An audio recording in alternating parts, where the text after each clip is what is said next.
My dad had lung disease and needed constant oxygen. He lived in his 4-bedroom house that he'd built himself 30 years ago. I moved back in to take care of him after his diagnosis.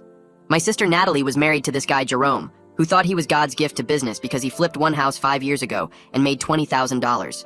He'd been unemployed since then, calling himself a real estate mogul while Natalie paid their rent. When Dad got really sick, Jerome started coming around more. Not to help, but to measure rooms and take pictures. He'd walk through the house talking about what he'd change when it was his. Dad was still alive in the next room hearing all this. Jerome would say things like, "This place has good bones. Shame it's being wasted on a dying man." He actually said that while Dad was on his oxygen machine 10 feet away. One day Dad was struggling to walk to the bathroom. Jerome was in the hallway and Dad asked him for help. Jerome stepped aside and said he didn't want to catch whatever Dad had. Dad tried to squeeze past and Jerome actually shoved him. Said he was in the way of checking out the master bathroom. Dad fell against the wall and I had to run to catch him. Jerome just walked into the bathroom and started talking about removing the tub for a modern shower. That's when Jerome announced his plan. He said since Dad was dying anyway, he and Natalie should move in to maintain the property. He'd already brought boxes and started putting them in the garage. When I said absolutely not, Jerome said I had no say since Natalie was older and would inherit everything anyway. He'd actually looked up inheritance law and decided Dad's house was basically already theirs. Dad was too weak to fight, but he told Jerome to leave. Jerome laughed and said confused old people shouldn't make property decisions. The next week, Jerome and Natalie just showed up with a moving truck. Started bringing in furniture while Dad was at a doctor's appointment. When we got home, Jerome had rearranged the living room and thrown Dad's recliner in the garage because it was outdated. Dad's oxygen concentrator was unplugged and moved to a corner because Jerome said the noise bothered him. Jerome had set up his gaming system where Dad's medical equipment was supposed to be. Natalie said they were just helping by updating the place. When Dad tried to protest, Jerome told him this was their house now, and he was a guest who should be grateful they let him stay. He actually used those words to a man dying in his own home. Jerome took over Dad's bedroom that night. Said the master should go to the actual masters of the house. He moved Dad's stuff into the smallest bedroom, the one without the attached bathroom Dad needed for his frequent night trips. Dad had to walk across the hall now, holding his oxygen tank, while Jerome slept in his custom adjustable bed. Jerome started telling neighbors he'd inherited the house and was letting his sick father-in-law stay out of kindness. He changed the locks and gave me a key like he was doing me a favor. He put his name on the mailbox. Started getting mail delivered there to establish residency. He threw away Dad's medications once because they were cluttering his bathroom counter. Dad missed 2 doses of heart medication because of it. Jerome said it probably didn't matter since Dad was terminal anyway. He actually started planning renovations while Dad was still alive. Had contractors come give estimates. They'd walk through Dad's room while he was lying in bed. Jerome would point at Dad and say, "We'll clear this room out soon for an office." The contractors looked uncomfortable, but Jerome just kept talking about his timeline for after the inconvenience was resolved. He meant Dad dying. What Jerome didn't know was that Dad had changed his will 2 years ago. He'd seen how Jerome treated Natalie, spending her money and calling her stupid when she questioned him. Dad left the house to me alone, not Natalie. He'd had it notarized and filed with his lawyer. He also added a specific clause that Jerome could never live in or own the property. Dad had been recording Jerome's behavior on his phone from his bed. Every threat, every shove, every cruel comment. He'd sent them all to his lawyer who kept them safe. Dad passed away 6 weeks after Jerome moved in. Jerome wore a suit to the funeral and gave a speech about losing his beloved father-in-law and the responsibility of caring for his estate. He actually brought house paint samples to the funeral home to show people his renovation plans. At the will reading, Jerome brought a contractor and was discussing knocking down walls. He'd already given Natalie's parents a move-out date for me, said I had 2 weeks to clear my stuff. The lawyer started reading. The house went to me. Only me. Jerome's face went white. The lawyer kept reading, but I watched the color drain from his skin like someone pulled a plug. The contractor he'd brought stepped back, actually moved away from Jerome like he might catch something. Jerome had been leaning forward in his chair, already measuring the house in his head probably, and now he sat frozen with his mouth half open. The lawyer said something about a clause preventing Jerome from ever living in or owning the property. That's when Jerome's face changed from white to red, this deep, angry red that started at his neck and spread up. He'd been playing house owner for 6 weeks, and now he just found out he was a criminal trespasser. Natalie sat next to him making this choking sound. Her hands gripped the arms of her chair so hard, her knuckles looked like they might split open. She looked like she was going to throw up right there on the lawyer's carpet. Jerome exploded. He jumped up and started screaming at the lawyer that this was illegal, that Dad was mentally incompetent, that you can't change a will when you're dying. His voice got louder with every word until he was practically spitting. The lawyer, this woman named Alina Sanderson, just sat there calm as anything. She waited for Jerome to run out of air, then said the will was executed 2 years ago. 2 years. With full medical and psychiatric evaluation proving Dad's complete competency. Jerome tried to interrupt, but Alina kept talking. She said she had extensive documentation of Jerome's behavior during the occupation period. The way she said occupation made it sound exactly like what it was, an invasion. Jerome's lawyer, this guy Constantine Bowers, put a hand on Jerome's arm trying to get him to sit down, but Jerome shook him off. I stood up then. My legs felt weird, like they might not hold me, but I stood up anyway. I looked right at Jerome and told him he had 24 hours to remove every item he brought into my house. I used those exact words. My house. Jerome's face did this thing where shock and rage fought for control. He lunged at me. Actually lunged like he was going to hit me. The police officer came in from the hallway where Alina had him waiting. The officer stepped between us, and Constantine grabbed Jerome's chest, pushing him back while whispering something urgent in his ear. Jerome was breathing hard, making this sound like a bull. Constantine kept whispering, and finally Jerome stepped back, but he was staring at me like he wanted to kill me. Jerome and Constantine went to the corner of the office. They stood there talking in low voices for 15 minutes, while the rest of us just sat there. Alina organized papers on her desk like she had all day. The police officer stood by the door watching Jerome. I couldn't stop looking at Natalie. She was crying, tears just running down her face, and she kept looking at me, then looking away. She opened her mouth twice like she was going to say something, but nothing came out. Her hands were shaking in her lap. I realized right then that she didn't know. She genuinely didn't know about the will change or the clause naming Jerome. She thought we were here to split the house or something. She thought Jerome was going to get what he'd been planning for all those weeks. Constantine finally walked over to Alina. He used this careful lawyer voice talking about family reconciliation and avoiding further conflict. He suggested they meet to discuss the situation, work something out. Alina looked at him like he'd just suggested something stupid. She said her client had been extraordinarily patient during 6 weeks of property theft and elder abuse. She said the 24-hour move-out deadline was generous, considering she could have the sheriff remove them immediately.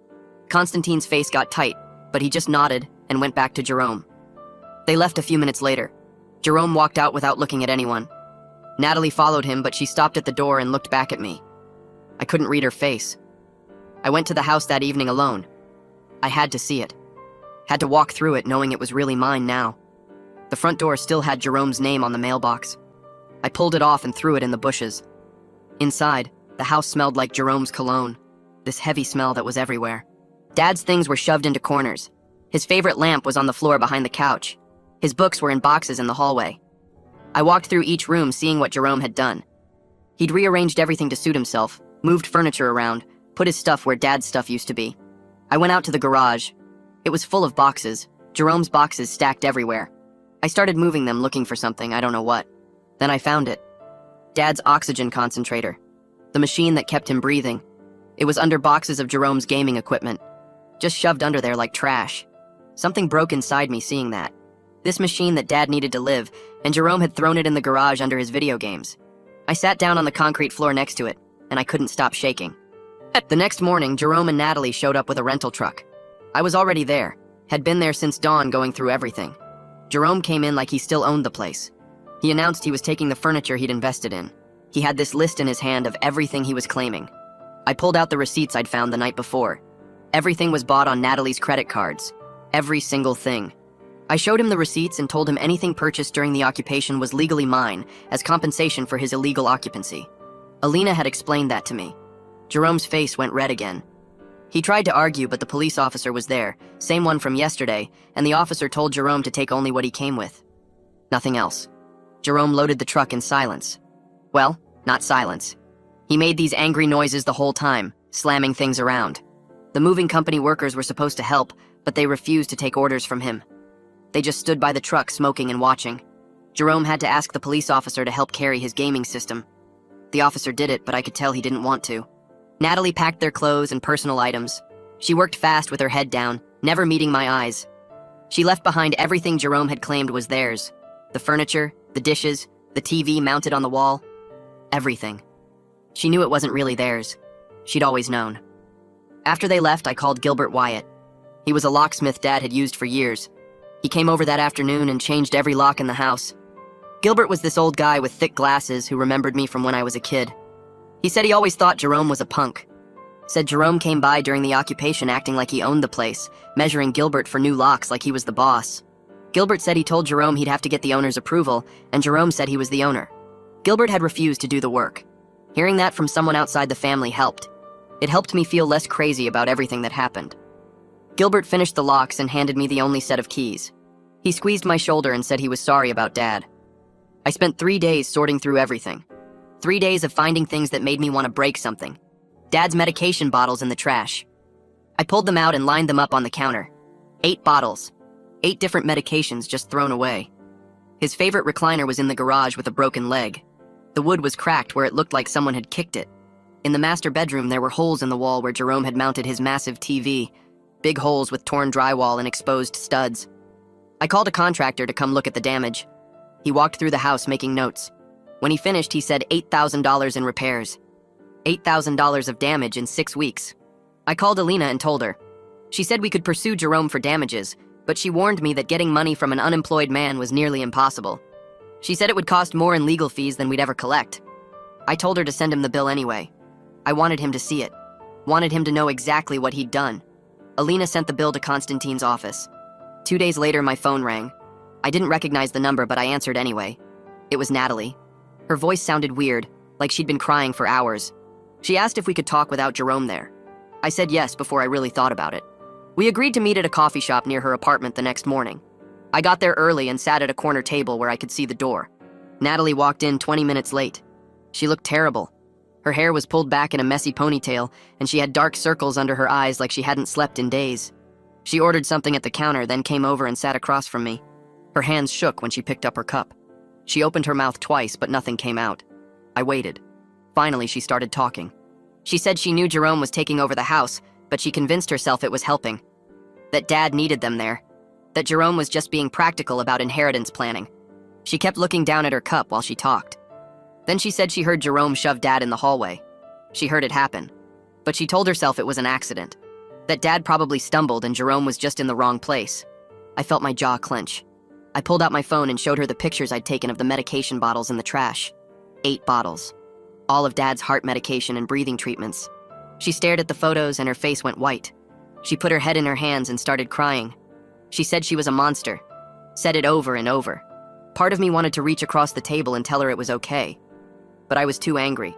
I told her Dad spent his final weeks being treated like garbage in his own home while she watched it happen. My voice came out harder than I meant it to. Natalie didn't try to defend herself. She just kept saying sorry. Kept saying she didn't know how bad it was. But we both knew that wasn't completely true. She chose not to look too closely at what Jerome was doing. She chose to believe his version of things because it was easier than facing what he really was. We sat there for another 10 minutes without talking much. Then she left. I stayed and finished my coffee. 3 days later, Alina called me. She was laughing when I answered. She said Constantine sent a formal letter. She read it to me. Jerome was willing to apologize and pay for damages if I agreed not to press criminal charges for elder abuse. Alina kept laughing. She said Jerome had no money to pay damages anyway. She asked if I wanted to press charges or just be done with him forever. I thought about it for maybe 5 seconds. I told her I didn't want Jerome in my life in any way, not even as someone I was suing. Alina said she'd draft a response. She wrote that I'd accept his permanent distance as payment. He had to agree to never contact me and never come within 500 feet of the property. Basically a restraining order, but done through agreement instead of court. Constantine accepted the same day. Alina said he knew the recorded evidence would destroy Jerome in any courtroom. The agreement was signed within a week. Natalie called me 3 weeks after the will reading. She said she filed for divorce. She wanted me to hear it from her before anyone else told me. She was moving back to her parents' house 2 states away. She needed distance from everything and everyone to figure out who she was without Jerome telling her what to think. Then she asked if maybe someday I could forgive her. I didn't answer right away. Finally, I said maybe someday, but not now. She said she understood. I started seeing a therapist the next month, someone who specialized in grief and family problems. It helped to tell the whole story to someone who wasn't involved, someone who didn't know Dad or Natalie or Jerome. My therapist said I was dealing with 2 kinds of grief. Grief over Dad dying, and grief over losing the family I thought I had. She said winning the house didn't make up for losing Dad or watching him suffer. She was right. I started working on the house after that first therapy session. I wanted to fix everything Jerome broke. I found Dad's recliner in the garage and took it to an upholstery shop. The guy there said he could fix the broken leg and patch the torn fabric. It would take 3 weeks. I paid him and left. Then I started on the holes in the master bedroom wall. I bought drywall compound and sandpaper and spent a weekend filling them in. Every time I smoothed the compound over another hole, I thought about Jerome mounting that stupid TV, about him throwing Dad's stuff into the smallest bedroom. The work felt good, but it also hurt. Every repair reminded me of what Jerome destroyed, reminded me that Dad wasn't here to see his home get fixed. 2 months after Dad died, I went up to the attic looking for some of his old tools. I found boxes I'd never seen before. They were full of old family photos, pictures of Natalie and me when we were kids. There was one of us in Dad's workshop. I was maybe 7 and Natalie was 9. We were both holding hammers and grinning at the camera. Dad was in the background watching us with this proud smile. I sat on the attic floor and cried looking at that picture. I wasn't just sad about Dad anymore. I was sad about Natalie too. About the sister I lost to Jerome and to her own choices to let him control everything. A week later, I got a letter from Natalie. It came from her parents' address 2 states away. She didn't ask me to forgive her. She just wrote about memories of Dad, about him teaching her to use his tools when she was little, about him telling her she could build anything she set her mind to. She wrote that she forgot who Dad was, forgot who she was. She said she was seeing a therapist too, trying to understand how she let Jerome convince her to betray the person who taught her to be strong. I read the letter 3 times. Then I put it in a drawer in Dad's workshop. I wasn't ready to answer it yet. Maybe I would be someday, but not now. I sat at Dad's old desk in his workshop 3 weeks after reading Natalie's letter. The wood still smelled like the oil he used on his tools. I pulled out a piece of plain paper and started writing. My hand shook a little as I formed the words. I told her I wasn't ready to rebuild what we had. I told her I appreciated that she took responsibility for what happened. I told her I hoped therapy helped her figure things out. I read it over twice before folding it into an envelope. My therapist had said this was healthy boundary setting. Not forgiveness, but not total rejection either. I wasn't forcing myself to feel ready when I wasn't. I mailed it the next morning without letting myself overthink it. 6 months after Dad died, I stood in the living room looking at what the house had become. The holes in the walls were gone. The master bedroom had Dad's bed back where it belonged. I'd kept his workshop exactly how he left it, with his tools hung on the pegboard in the same spots. But the kitchen had new cabinets I picked out myself. The living room had furniture that fit my life now. I invited 3 of Dad's old friends over on a Saturday afternoon. We sat in the living room drinking coffee, and they told stories about helping him build this place 30 years ago. One of them laughed, remembering how Dad insisted on doing the electrical work himself, even though he'd never done it before. Another one got quiet, talking about the day Dad finished the roof and stood up there looking proud of what he'd made. I cried listening to them. So did they. But we laughed too, remembering the man who built these walls with his own hands. The envelope came on a Tuesday morning 2 weeks later. Official court documents showing Natalie's divorce was final. Tucked inside was a note from her lawyer saying Jerome had moved 3 states away to live with his parents. Apparently he was telling people he was regrouping before his next big real estate project. I read that part twice and almost laughed. He learned absolutely nothing. But knowing he was far away and legally banned from ever stepping foot on my property made something loosen in my chest. I could finally breathe all the way out. I'm living in Dad's house now. My house. Some days are still hard. I walk past the small bedroom where Jerome made Dad sleep, and I get angry all over again. I see Dad's oxygen concentrator in the corner and remember finding it unplugged in the garage. But I'm building a life here that honors what Dad created. He made sure Jerome couldn't steal what he built. Now I'm making sure this house becomes a place of healing instead of staying frozen in those final awful weeks. I'm making it mine while keeping Dad's memory alive in every room he constructed.